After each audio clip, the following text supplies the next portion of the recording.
C'est d'abord un document de chevet pour nous journalistes, c'est-à-dire que dans notre travail au quotidien concernant le football, et particulièrement la Coupe du Monde, qui est à 2 mois jour pour jour, c'est important de travailler avec parce qu'au-delà des repères historiques, de l'histoire de la compétition, il y a également tout ce qu'on veut appeler les embûches.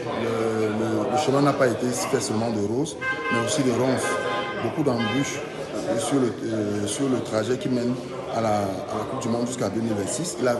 Il a pris le soin de retracer cela. Voilà pourquoi j'ai parlé d'un travail fouillé, des repères historiques, des dates, des statistiques, mais aussi des indicateurs spatio-temporels qui permettent effectivement de comprendre d'où est venue l'idée de la participation de l'Afrique à la Coupe du Monde, mais aussi tout ce qui a été entrepris jusqu'à ce jour où nous inaugurons la Coupe du Monde sous de nouveaux formats, c'est-à-dire format, formule, périodicité et surtout le nombre de pays. De 9,5, on est passé à 10. Dieu merci, la RDC a pu finalement arrondir le chiffre.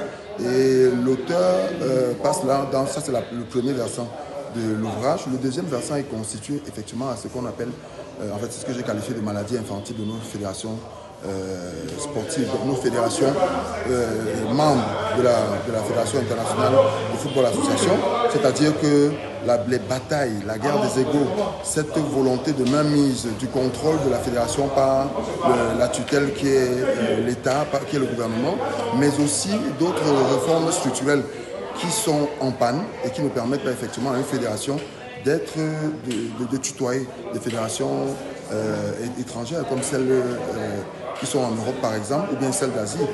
Parce que pour avoir des fédérations fortes, il faudrait effectivement que nous ayons une espèce de gouvernance qui est rigoureuse, articulée autour des standards aujourd'hui. Parce qu'il faut se le dire, le football évolue. On est dans une ère peut-être de football business, mais la participation honorable de l'Afrique à ce concert des nations qu'est la Coupe du Monde devrait reposer sur certains principes qu'il faudrait forger, réformer.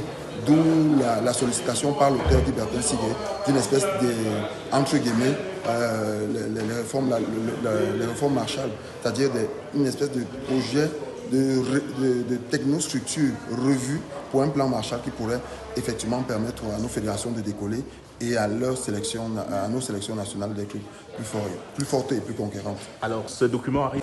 Parce que je vous ai dit, à 2 mois, jour pour jour de la Coupe du Monde, au-delà de nous enrichir sur le plan des informations, de l'histoire, il y a aussi que, vous savez que c'est un essai sur le plan didactique.